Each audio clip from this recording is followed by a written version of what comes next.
Arguments are everywhere, and they're an incredibly useful way of getting at the truth. So it makes sense to spend a bit of time learning about how to give better arguments for your own views and how to assess the arguments others offer in support of theirs. Think about offering and assessing arguments as a kind of game.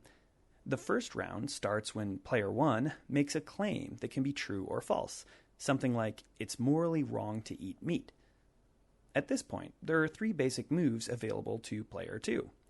If she's confused about the claim, or thinks that it isn't quite clear or precise enough, she can ask player one to clarify it. When she finds the claim clear enough to assess, she might simply disagree with it and offer player one an objection.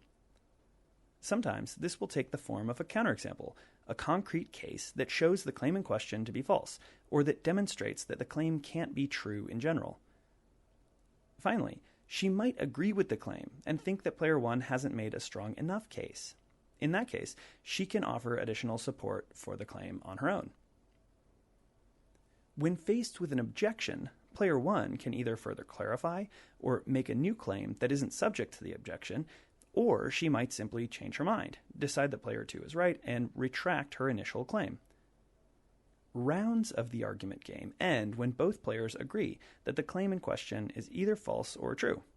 Or, because we don't always agree, rounds can end when both fully understand the other's position, but respectfully disagree for the time being. Notice that the point of the argument game isn't to prove that your opponent is wrong, or to defeat or destroy her argument. Players win or lose rounds together.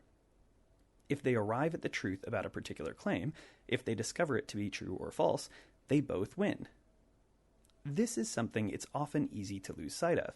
Although arguments can be used and misused to manipulate or mislead, their true purpose lies in helping us all get a little bit closer to the truth.